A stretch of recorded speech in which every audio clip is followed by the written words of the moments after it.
Coucou à toutes, coucou à tous, j'espère que vous allez bien. Eh bien écoutez, je vous retrouve aujourd'hui dans cette vidéo un petit peu spéciale, différente de d'habitude, puisque je vais vous présenter l'immersion du programme Être une femme qui s'aime plus en couple, les clés d'une relation de couple épanouie, puisque nous sommes en semaine de lancement pour cette formation-là.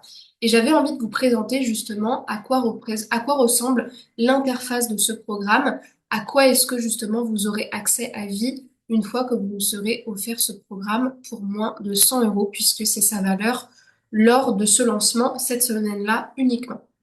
Donc, comme vous avez pu le voir dans les mails qui ont précédé, les vidéos qui ont précédé, c'est une formation que j'ai créée justement cette année, que j'avais à cœur déjà de vous créer l'année dernière, pour être tout à fait transparente, parce que à force de vous accompagner en individuel, à force aussi moi-même d'évoluer dans mon couple, et comme vous le savez, j'avais lancé CME+, il y a plusieurs années maintenant, il y a bientôt 5 ans, en étant au tout début célibataire, et donc j'avais pas les mêmes réflexions sur le couple, sur les relations, sur ce que j'avais besoin justement pour me faire confiance à ce moment-là.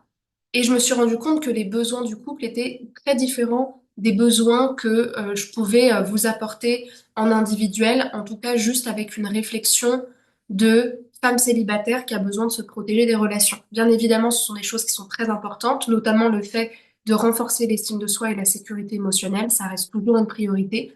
Simplement, quand on est dans une dynamique de couple, on est dans une dynamique systémique, dans une dynamique conjugale, et à ce moment-là, la réflexion n'est pas la même. Donc cette formation-là, que je vais vous présenter dans un instant, elle s'adresse principalement à des femmes en couple qui veulent avoir des outils sains issus de la thérapie brève pour faire durer leur relation de la bonne manière et se retrouver dans leur relation tout en s'épanouissant, et aussi à des personnes qui sont peut-être célibataires et qui souhaitent mieux appréhender leur rapport au couple, qui souhaitent réfléchir différemment à quelle place est-ce qu'elles donnent à l'autre, comment est-ce qu'elles voient leur relation. C'est aussi une bonne manière finalement de faire la rétrospective des relations qu'on a pu avoir. Donc je vais vous faire justement le partage d'écran maintenant. Donc là, vous voyez mon écran normalement, mais oui, je sais que c'est le cas. Donc quand vous adhérez justement à ce programme-là, vous allez tomber en fait sur... alors la page sera comme ça, elle sera beaucoup plus belle, il y a un beau fond rouge avec une belle image. Vous aurez en fait un accès vraiment à tous les chapitres que je vais vous montrer là. Moi, c'est mon accès à moi en tant que créatrice de ce programme-là. Ça me permet surtout de vous montrer tout le programme auquel vous aurez accès. Donc déjà, l'introduction, les instructions par rapport à cette formation-là. Et ensuite, vous allez directement à la partie 1. Je l'ai fait d'une manière très chronologique, très temporalisée, parce que je me suis dit, comment est-ce qu'une personne qui veut être en couple, est-ce qu'elle a besoin de réfléchir justement les différentes bases d'un couple? La première base, c'est l'engagement, la clé de la relation. Et pour ça, je vous ai fait justement tout un chapitre pour définir votre projet de couple avec justement ce premier chapitre sur qu'est-ce que mon projet de couple, déjà moi-même en tant que femme, quel est le projet de mon partenaire, quel est notre projet commun, comment est-ce qu'on définit notre promesse finalement, notre engagement, où est-ce qu'on veut aller, notre direction, ce sur quoi notre couple va se baser. Et je vous ai mis ensuite un exercice justement, la lettre d'engagement du couple, pour que vous puissiez justement le définir déjà individuellement et ensuite ensemble. Ensuite, je vous ai fait un chapitre justement pour vérifier l'équilibre de la relation et l'investissement de chaque partenaire. Oui, dans une relation, euh, évidemment, il va y avoir des fluctuations et il y a des moments où on ne peut pas s'investir exactement à la même intensité que l'autre. Mais dans l'ensemble, une relation, on peut dire qu'elle est toxique, elle est bancale quand elle est déséquilibrée, quand finalement chaque partenaire n'a pas la place qu'il doit avoir. Et ça, c'est un gros problème. Donc c'est pour ça que je vous ai fait justement un chapitre sur ça, sur comment vérifier si je suis dans le bon cadre relationnel, si j'ai la bonne place dans ma relation, si ma relation est équilibrée, mon partenaire engagé. Et je vous ai mis justement des petites fiches justement pour reconnaître quand est-ce que la relation est équilibrée et quand est-ce qu'il y a de la manipulation ou qu'elle est toxique. Je m'excuse pour mes petits reniflements. Je suis un petit peu malade et je fais un mouchoir juste à côté. Donc ensuite, je vous ai fait un chapitre sur comment est-ce qu'on reste engagé dans la relation dans les moments de crise et de tentation. Avant même de parler de crise, je vous ai fait, dans le chapitre 3, je vous ai réexpliqué quelles étaient les différentes saisons du couple. Parce que c'est vrai que parfois, de nos jours, on peut être amené à penser que s'il y a une crise, c'est pas normal.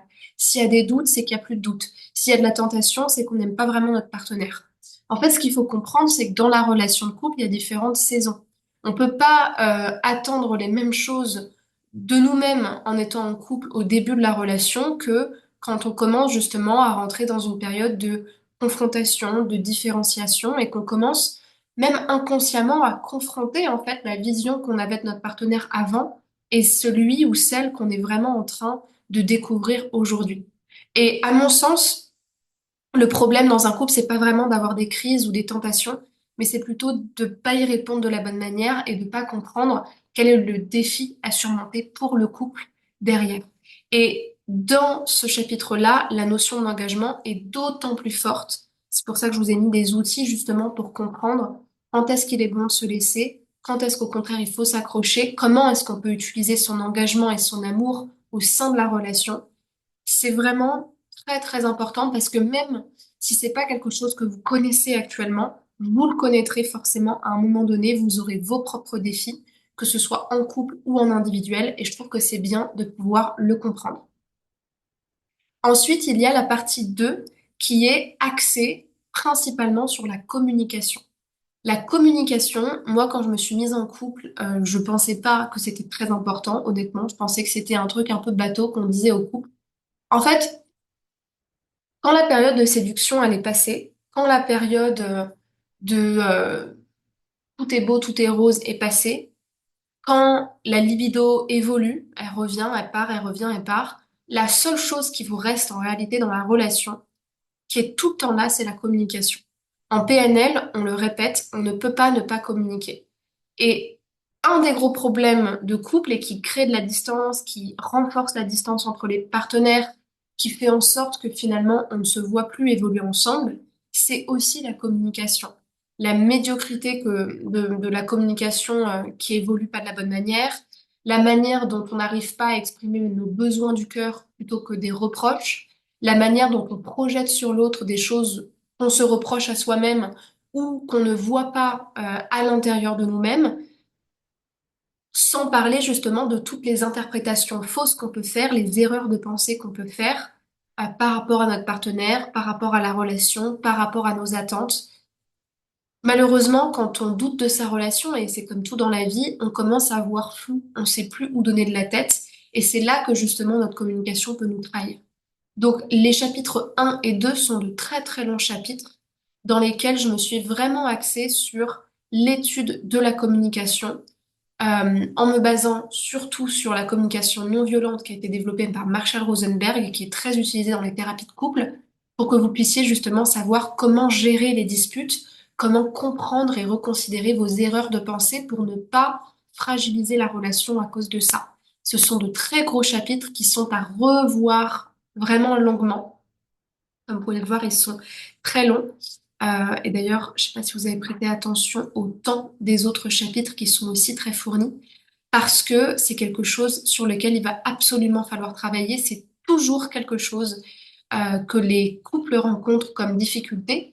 Euh, la communication, c'est ce qui va nous maintenir justement dans les moments où on ne se comprend plus ensemble. Donc très très très très important, avec à chaque fois des outils précis pour pouvoir la gérer. Avant le chapitre 3, vous avez justement un bonus. Le bonus, c'est donc l'analyse des 4 situations de dispute à désamorcer.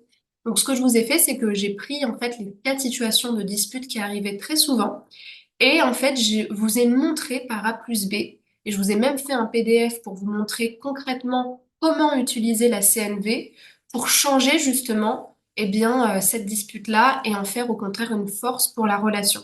Donc ça, je vous l'explique dans l'analyse et je vous ai donné à chaque fois un support pour que vous puissiez voir comment vous l'adapter en fonction de votre relation.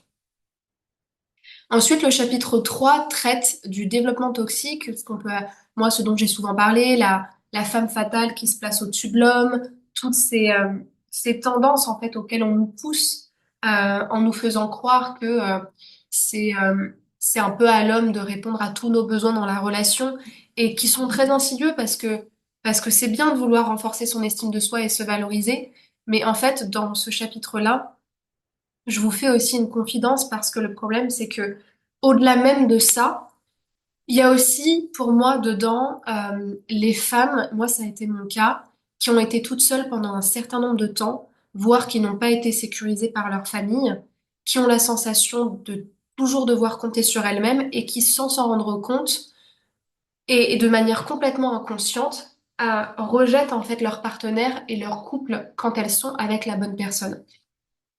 Et moi, c'est quelque chose qui m'est arrivé dans ma relation et qui a failli justement me faire perdre mon conjoint. Et c'est pour ça aussi que je voulais vous en parler dans ce chapitre-là. C'est au-delà même de tout ce type de conseils, faire très attention aux blessures dont vous n'avez pas conscience et qui peuvent faire en sorte que vous sabotez la relation par des comportements toxiques sans même le savoir. Donc encore une fois, je vous ai mis des outils pour évaluer votre toxicité, pour comprendre les clés de l'intelligence amoureuse et vous faire avancer par rapport à ça.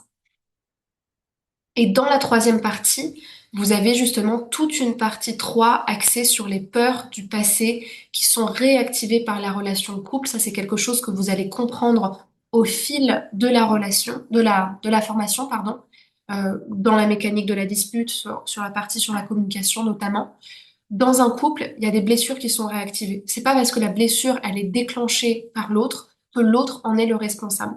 Par contre, ne pas voir ce qui est lié à nous et ce fait partie de notre passé, parfois même dont on n'a pas conscience, des choses qu'on a appris qui nous ont marqués, bah, le problème, c'est que en faisant ça, vous allez condamner la relation.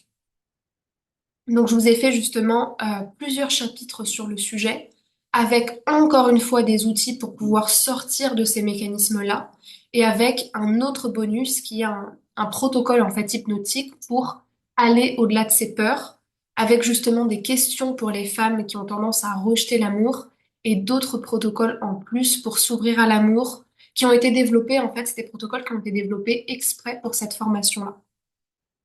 Donc vous allez pouvoir les découvrir, ils sont vraiment très sympas pour pouvoir vous aider à avancer dans cette thématique.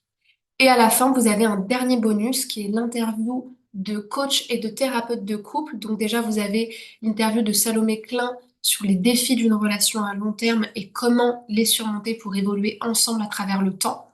Comment nourrir la séduction et l'intimité de son couple sans ressentir de lassitude. J'ai pas eu la place en fait de vous noter l'intervenante, mais c'est Lucie du compte Lucienne Rock'n'Roll sur Instagram. Et enfin, comment gérer les disputes quand notre partenaire réactive nos blessures. Et ça, c'est avec Myriam Bidot, thérapeute de couple très connue et très intéressante, avec qui j'ai adoré travailler. Donc voilà justement pour le partage de l'accès à la formation, les détails sur tous les modules qu'il y a.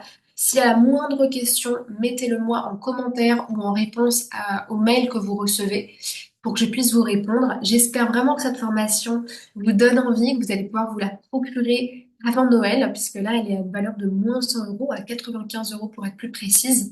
Et ça va beaucoup vous aider à vous dans votre rapport au couple et pour la longévité de votre relation. Je vous remercie pour votre attention. Je vous dis à très bientôt. Pour vous procurer le programme, c'est le premier lien dans la description. Vous allez tomber sur la page de présentation de cette formation sur mon site internet et vous pourrez vous la procurer. À très bientôt, prenez soin de vous et au revoir.